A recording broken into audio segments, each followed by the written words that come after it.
Dear student, पिछले video में हम लोगों ने देखा था coefficient of friction, angle of repose, इन सब चीज़ों के बारे में हमने देखा था।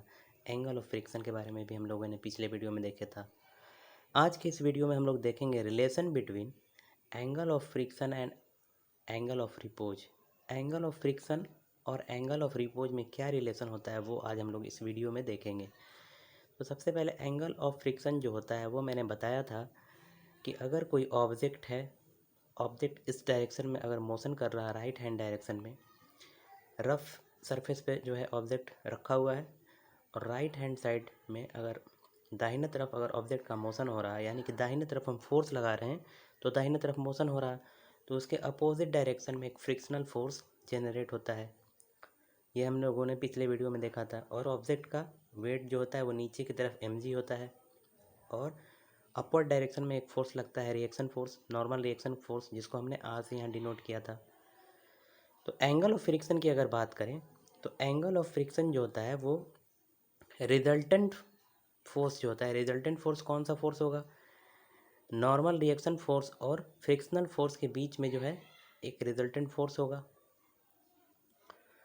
तो एंगल ऑफ फ्रिक्शन जो होता है बेसिकली वो रिजल्टेंट फोर्स ये रिजल्टेंट फोर्स और नॉर्मल रिएक्शन फोर्स के बीच के एंगल को बोलते हैं angle of friction.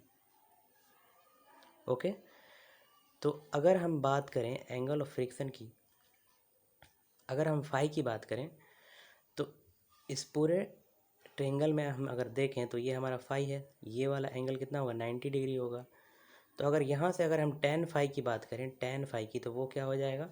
Ten phi equal to हो जाएगा, ये पॉइंट को हमने ए लिया है, ए, तो टेन फाई क्या होता है? टेन फाई होता है परपेंडिकुलर बाई बेस। तो यहाँ परपेंडिकुलर क्या होगा? A R by O R, O से आर तक का डिस्टेंस ओ आर। और जो ए आर होगा वही तो ओ एफ होगा, जो ए आर होगा वैल्यू वही तो ओ एफ होगा, दोनों वैल्यू सेम होगा। तो हम ए आर बराबर लिख सकते हैं ओ एफ, और ओ आर को ओ आर हमने लिखा। उसके बाद ओ एफ जो है वो क्या है? ओ एफ क्या है? फ्रिक्शनल फोर्स है। तो टेन फाई इक्वल टू क्या लिख सकते हैं? ओ एफ के जगह पे एफ फ्रिक्शनल फोर्स, और ओ आर के जगह पे क्या लिख सकते हैं? ओ आर क्या है? नॉर्मल रिएक्शन फोर्स है, तो हमने नॉर्मल रिएक्शन फोर्स आर लिखा। अब हमें पता है कि एफ अपॉन आर जो होता है, एफ बाई आर, वो होता है म्यू, कोफिशिएंट ऑफ फ्रिक्शन, क्योंकि एफ इक्वल टू क्या होता है? Mu R. तो यहाँ से म्यू इक्वल टू क्या हो जाएगा? F by R. तो F by R equal to हम म्यू लिख सकते हैं। तो यहाँ से टेन फाई का जो वैल्यू आता है वो हमें म्यू मिलता है। एंगल ऑफ फ्रिक्शन में टेन फाई का वैल्यू म्यू मिलता है हमें। उसी तरीके से अगर एंगल ऑफ रिपोज की हम अगर बात करें तो एंगल ऑफ रिपोज जो होगा वो क्या होता है? एंगल ऑफ रिपोज जो, ये एक इंक्लाइन प्लेन है, ये हमारा क्या है? इंक्लाइन प्लेन है, और ये हॉरिजॉन्टल प्लेन है। तो इस इंक्लाइन प्लेन पे एक ऑब्जेक्ट रखा हुआ है जिसका वेट नीचे की तरफ लग रहा है mg, और उस ऑब्जेक्ट पे नॉर्मल रिएक्शन फोर्स लगेगा r। नॉर्मल रिएक्शन फोर्स को हमने r से डिनोट किया है। अगर ऑब्जेक्ट का मोशन इधर होगा, क्योंकि ऑब्जेक्ट किधर स्लाइड करेगा? इस तरफ स्लाइड करेगा, क्योंकि एंगल ऑफ रिपोज क्या होता है? वो एंगल जिस पे कोई ऑब्जेक्ट रखा हुआ है, प्लेस किया हुआ है, और वैसा एंगल जिस पे ऑब्जेक्ट जस्ट टेंड करना शुरू कर दे, मूव करने के लिए जस्ट टेंड करना चाहे, उसी को बोलते हैं एंगल ऑफ रिपोज। तो हमने यहाँ एंगल ऑफ रिपोज को थीटा से डिनोट किया है। ओके, अगर ये थीटा है तो ये कितना होगा? 90 होगा, क्योंकि परपेंडिकुलर है, और ये एंगल कितना होगा? 90 माइनस थीटा। तो इधर मोशन होगा तो उसके अपोजिट डायरेक्शन में फ्रिक्शनल फोर्स होगा, F equal to mu R. अब हम अगर बात करें तो ये 90 माइनस थीटा होगा, और ये लाइन और ये लाइन, दोनों लाइन को ये वाला लाइन क्या कर रहा? कट कर रहा। तो ये एंगल और ये एंगल सेम होगा, तो ये भी क्या होगा? 90 माइनस थीटा, और ये कितना है? 90, तो ये कितना हो जाएगा? थीटा। तो जब ये थीटा होगा तो ये इस डायरेक्शन में वेट लग रहा है WmG, तो थीटा के साथ क्या बनाएगा एंगल W cos थीटा, और इस डायरेक्शन वाला एंगल क्या हो जाएगा W sin थीटा। यहाँ तक क्लियर है। उसके बाद हम क्या करेंगे कि इक्वेशन को बैलेंस करेंगे। अब हम क्या करेंगे कि जितने भी फोर्सेज वाई डायरेक्शन में लग रहे हैं, यहाँ वाई डायरेक्शन ये है, तो वाई डायरेक्शन के जो फोर्स हैं वाई डायरेक्शन फोर्स, पहले लिखते हैं वाई डायरेक्शन फोर्स। तो वाई डायरेक्शन में अपवर्ड डायरेक्शन में कौन सा फोर्स है आर, तो उसे हमने पॉजिटिव लिखा। और डाउनवर्ड डायरेक्शन में कौन सा फोर्स है W cos theta, W cos theta minus W cos theta, और कोई फोर्स नहीं है, इक्वल टू जीरो। यहाँ से आर का जो वैल्यू हमें मिलता है वो मिलता है डब्ल्यू कॉस थीटा। इसे हमने इक्वेशन 1 मान लिया। अब हम एक्स डायरेक्शन वाले फोर्स को लिखेंगे। तो एक्स डायरेक्शन में कौन सा फोर्स है राइट डायरेक्शन में, ये F equal to mu R, तो हमने लिखा एफ प्लस एफ। उसके बाद उसके अपोजिट डायरेक्शन में कौन सा फोर्स है डब्ल्यू साइन थीटा, तो डब्ल्यू साइन थीटा हमने लिखा इक्वल टू जीरो। यहाँ से एफ का जो वैल्यू हमें मिलता है वो मिलता है डब्ल्यू साइन थीटा। इसे हमने इक्वेशन 2 मान लिया। अब हम क्या करेंगे कि इक्वेशन 2 को इक्वेशन 1 से डिवाइड कर देंगे। तो इक्वेशन 2 हमारा ये था, तो डब्ल्यू साइन थीटा, और इक्वेशन 1 ये था, तो W cos theta equal to F by R, तो आर हमने यहाँ रख दिया।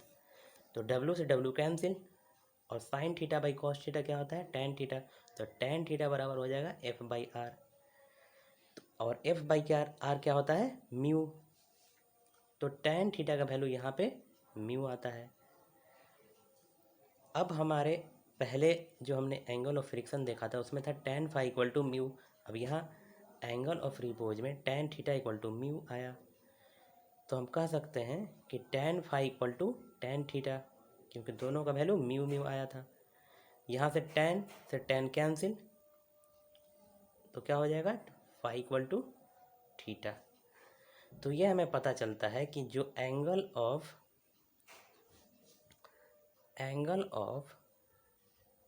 फ्रिक्शन बराबर एंगल ऑफ रिपोज होगा। तो इस तरीके से हम कह सकते हैं कि angle of friction equal to angle of repose. तो आई होप कि ये समझ में आप लोग को आया होगा। अब हम लोग बात करेंगे लॉ ऑफ फ्रिक्शन के बारे में। फ्रिक्शन के कुछ लॉ हैं उनके बारे में बात करते हैं। तो प्रोफेसर कूलम्ब थे एक, उन्होंने एक्सपेरिमेंट के बाद कुछ लॉ दिए फ्रिक्शन के, उन्हें बोलते हैं लॉ ऑफ फ्रिक्शन।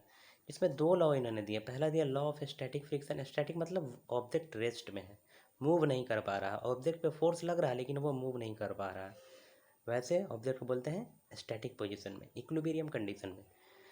तो कूलम्ब से हमने दो ला दिया, लॉ ऑफ स्टैटिक फ्रिक्शन और लॉ ऑफ काइनेटिक और डायनामिक फ्रिक्शन, उसी को बोलते हैं। तो सबसे पहले हम बात कर लेते हैं यहाँ लॉ ऑफ स्टैटिक फ्रिक्शन की। तो अगर लॉ ऑफ स्टैटिक फ्रिक्शन की बात करें तो force of friction always act in a direction opposite to that in which the body tends to move. हमेशा फोर्स ऑफ फ्रिक्शन ऑब्जेक्ट जिधर टेंड करना चाहता है उसके अपोजिट डायरेक्शन में लगता है, जैसा कि हम जानते हैं। तो उसी चीज़ को लॉ ऑफ फ्रिक्शन में पहला स्टेटमेंट जो है स्टैटिक फ्रिक्शन में कूलम्ब से हमने बताया कि जिधर ऑब्जेक्ट मोशन करना चाहेगा उसके अपोजिट डायरेक्शन में फ्रिक्शनल फोर्स एक्ट करेगा। If the force of friction would have been absent, frictional force जो है स्टैटिक कंडीशन में फ्रिक्शनल फोर्स जो है वो absent होगा। क्यों? क्योंकि ऑब्जेक्ट मोशन नहीं कर पाएगा। ये पहला स्टेटमेंट था कूलम्ब साहब का स्टैटिक फ्रिक्शन में। दूसरी बात इन्होंने बताई कि the magnitude of force of friction is exactly equal to the force which tends to move the body. मतलब कहने का है कि ऑब्जेक्ट मोशन इसलिए नहीं कर पा रहा है, स्टैटिक फ्रिक्शन के केस में ऑब्जेक्ट जो है मोशन करना चाह रहा है लेकिन नहीं कर पा रहा है। क्यों नहीं कर पा रहा है? क्योंकि मैग्नीट्यूड ऑफ फ्रिक्शनल फोर्स जो है वो एग्जैक्टली इक्वल है। किसके इक्वल है? जो फोर्स हम उस ऑब्जेक्ट पे लगा रहे हैं, उसको मोशन करने के लिए जो फोर्स हम लगा रहे हैं ऑब्जेक्ट पे, वो फ्रिक्शनल फोर्स जो लग रहा है उसके अपोजिट डायरेक्शन में उसके इक्वल है, इसलिए ऑब्जेक्ट मूव नहीं कर पा रहा। तो लॉ ऑफ स्टैटिक में दूसरा स्टेटमेंट कूलम्ब साहब ने दिया, the magnitude of force of friction is exactly equal to the force which tends to move the body. तीसरा स्टेटमेंट दिया इन्होंने, the magnitude of friction bears a constant ratio to the normal reaction between two surface. मतलब ये हुआ इसका कि frictional force और normal reaction force का जो वैल्यू है वो कांस्टेंट होगा। इस बात को कूलम्ब साहब ने तीसरे स्टेटमेंट में दिया लॉ ऑफ स्टैटिक फ्रिक्शन में। चौथा बात इन्होंने बताया, फोर्थ बात, the force of friction is independent of area of contact between the to surfaces. Frictional force जो होता है वो इंडिपेंडेंट होता है एरिया ऑफ कॉन्टैक्ट के। कहने का मतलब है कि अगर कोई ऑब्जेक्ट 5 किलो का है, उसका ज़्यादातर एरिया अगर सरफेस के कांटेक्ट में हो, वही अगर दूसरा ऑब्जेक्ट वो भी 5 किलो का है, उसका कम एरिया सरफेस के कांटेक्ट में हो, लेकिन दोनों ही केस में फ्रिक्शनल फोर्स जो है सेम एक्ट करेगा, फ्रिक्शनल फोर्स सेम होगा दोनों ही केस में। तो यहाँ कह सकते हैं कि एरिया ऑफ कांटेक्ट पे फ्रिक्शनल फोर्स डिपेंड नहीं करता है, इंडिपेंडेंट होता है एरिया ऑफ कांटेक्ट के। पांचवा बात इन्होंने बताया कि the force of friction depend upon roughness of surface. Roughness of surface पे फ्रिक्शनल फोर्स डिपेंड करता है। जितना ज़्यादा रफ होगा सरफेस उतना ही ज़्यादा फ्रिक्शनल फोर्स एक्ट करेगा, लगेगा ऑब्जेक्ट पे। ये पांचवा स्टेटमेंट और आखिरी statement law of static friction का कूलम्ब साहब ने दिया। तो बेसिकली आपके एग्ज़ाम में जो क्वेश्चन आते हैं वो लॉ ऑफ स्टैटिक फ्रिक्शन का ही आता है। तो आई होप कि समझ में आया होगा आप लोगों को। अब आगे बढ़ते हैं।